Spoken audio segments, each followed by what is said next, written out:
वसंत ऋतु शुरू होते ही सबसे पहले प्रॉब्लम आती है सीजनल एलर्जी।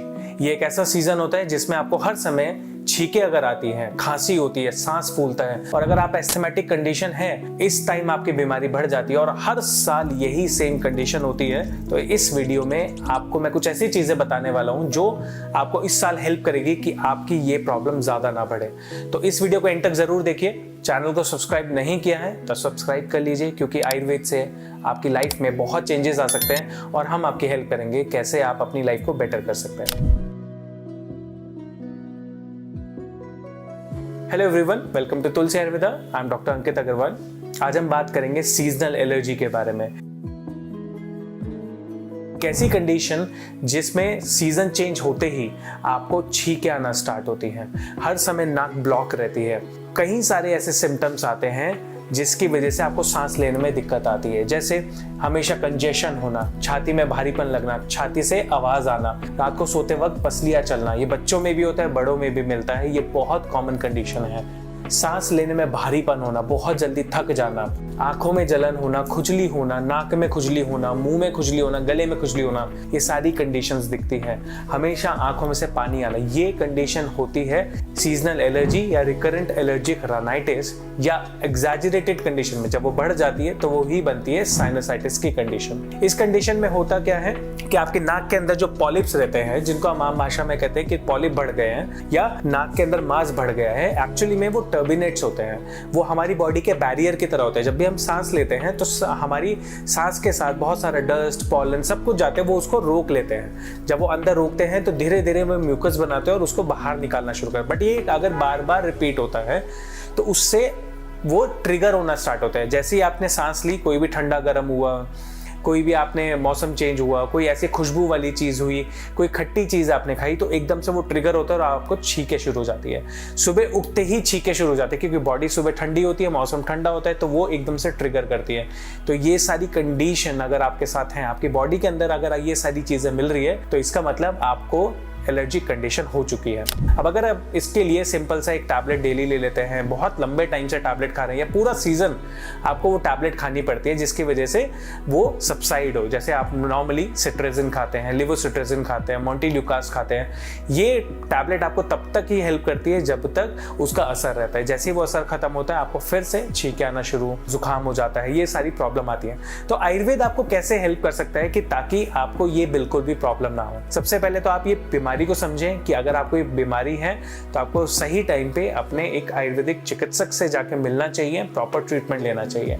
अब आयुर्वेद के अंदर इसको प्रतिशाय के अंदर माना गया है। प्रतिशाय एक ऐसी कंडीशन है जिसके अंदर नाक के अंदर बहुत ज्यादा म्यूकस या कफ जमा होने लगता है और जिसकी वजह से बीमारी बढ़ने लगती है।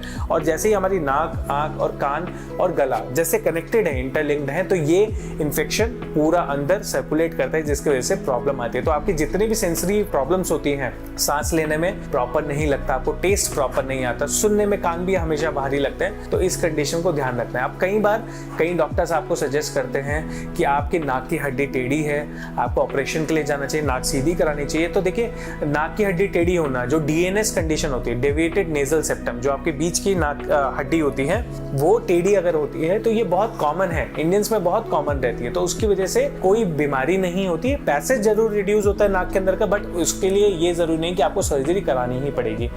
जब टर्बिनेट्स जो अंदर होते हैं वो स्वेल अप हो जाते हैं, वो बढ़ जाते हैं, फूल जाते हैं, उसकी वजह से बीमारी होती है। तो अगर आप सही तरीके से अपने खाने पीने का ध्यान रखेंगे तो ये बीमारी नहीं होती है, रिपीट नहीं होती है। अब आपको ध्यान क्या रखना है, मेन चीज जिनकी वजह से एग्रीवेट होती है। सबसे पहली चीज, खट्टी तली हुई चीजें बिल्कुल भी नहीं खानी है। अब खट्टी चीजों में क्या है, आप अचार, नींबू, दही, चटनी, विनेगर, कोई भी ऐसी पैक्ड प्रिजर्व फूड जैसे केचप, मेयोनेज, चीज, ये चीजें ना खाएं, क्योंकि इसकी वजह से एग्रीवेट होती है। दूसरी चीज आप ये ध्यान रखेंगे, कहीं भी आप डायरेक्ट एसी के सामने ना बैठे, डायरेक्ट हवा में ना बैठे। अगर आप एसी में बैठे हैं और बाहर एकदम गर्मी में चले जाते हैं या गर्मी से एकदम ठंडे उसमें आते हैं, तो आपकी बॉडी में टेम्परेचर शॉक होता है, जिसकी वजह से प्रॉब्लम बढ़ती है। तो ध्यान रखें, अगर आप एसी में हैं और बाहर जा रहे हैं तो थोड़ी देर रुके, 5 मिनट बॉडी टेम्परेचर नॉर्मल होने दें, या जब अंदर आ रहे हैं 5 मिनट बॉडी टेम्परेचर नॉर्मल है तब आप एकदम से मूव ऑन करें, वरना ये प्रॉब्लम बढ़ेगी। तीसरी चीज, अगर आप सही टाइम से खाना नहीं खा रहे हैं, आप रात को बहुत हैवी मील खा रहे हैं या सुबह बहुत हैवी मील खा रहे हैं, तो इसकी वजह से भी ये प्रॉब्लम इंक्रीज होती है। अगर आपको कॉन्स्टिपेशन की प्रॉब्लम ज़्यादा है, कफ की प्रॉब्लम ज़्यादा है, बॉडी में म्यूकस ज़्यादा बनता है और हमेशा रहता है, तो उसकी वजह से भी प्रॉब्लम होती है। आप अगर स्मोक करते हैं, किसी भी तरीके का कोई भी धूमपान करते हैं, तो उसकी वजह से ये प्रॉब्लम बहुत ज़्यादा इंक्रीज होती है और लंग कैपेसिटी भी आपकी डिक्रीज होती है, लंग्स की पावर भी डिक्रीज होती है।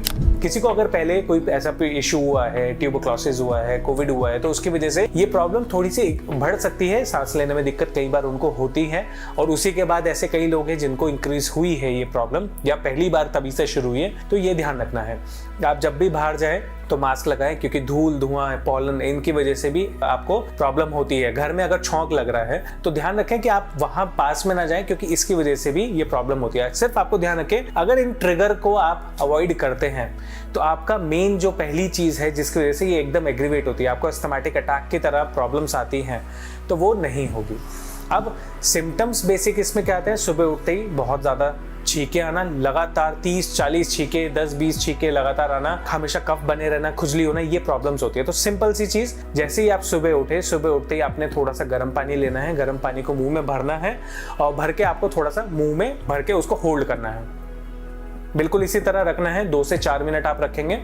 और अच्छा है अगर आप उसके अंदर थोड़ा सा मुलेठी पाउडर डालें, 1 चम्मच 1 गिलास पानी में डालें, उसको पका लें। जब वो आधा रह जाए मुंह के अंदर उसको रखें, हल्का सा ल्यूकवार्म रहे, हल्का सा गर्म रहे, होल्ड करें उसको 2-4 मिनट और उसको स्पिट आउट कर दें। अगर आप डेली करते हैं तो आपका जितना भी कफ बना है वो धीरे धीरे बाहर निकलने लगता है। सुबह उठने के बाद थोड़ा सा तिल का तेल हल्का सा गर्म करके, या अणु तेल आप ले सकते हैं, अणु तेल आपको इजीली अवेलेबल है, 2-2 बूंद दोनों नाक में आप डालें और थोड़ी देर लेट जाए, हल्का सा नाक में मसाज करें। जो भी मुंह में आता है, अगर आपको कफ आ रहा है या तेल आ रहा है, उसको सिर्फ थूके, उसको निगले नहीं। तो ये भी आपको काफी हेल्पफुल रहता है। पंचकर्मा में एक ट्रीटमेंट होता है जिसको हम नस से धूमपान बोलते हैं। ये बहुत अच्छा ट्रीटमेंट, अगर आपको रिपीटेडली ये प्रॉब्लम होती है आप ये कर सकते हैं। सिंपल सा, अगर आपको बहुत ज्यादा कफ आ रहा है तो आप सीतोप्लादी चूर्ण शहद के साथ ले सकते हैं। बहुत ज्यादा ड्राइनेस है तो हल्का सा गाय का घी आप गर्म करके आप उसको ले सकते हैं, हल्की सी लौंग भी उसमें डाल के आप उसको ले सकते हैं, लौंग को चूस सकते हैं और घी आप ले सकते हैं। उससे आपका थोड़ा सा जो ड्राइनेस है, जो गले में खांसी है, वो थोड़ी सी रिड्यूस होगी, आपको ईजी लगेगा।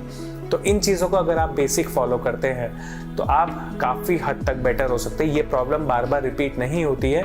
एक बार आप आयुर्वेदिक ट्रीटमेंट लेते हैं तो इससे आपकी प्रॉब्लम जड़ से ख़त्म बिल्कुल हो सकती है। तो अगर आपको ये प्रॉब्लम है, बहुत लंबे टाइम से है, आप कहीं से भी हैं, अगर आप ये वीडियो देख रहे हैं तो नीचे दिए गए नंबर पे आप हमसे कॉन्टैक्ट कर सकते हैं, अपना अपॉइंटमेंट बुक कर सकते हैं, अपना इलाज शुरू कर सकते हैं। हमने बहुत सारे ऐसे पेशेंट्स किए हैं, बहुत सारे ऐसे पेशेंट्स के हमने इनहेलर या मेडिसिन छुड़वाई हैं जो कंटिन्यूसली इस सीजन में बीमार रहते थे या बहुत ज़्यादा उनको मेडिसिन लेनी पड़ती थी। तो आप अपना आयुर्वेद में ट्रीटमेंट शुरू कर सकते हैं ताकि आप अपनी एक नई जिंदगी शुरू कर सकें आयुर्वेद की मदद से। Thank you.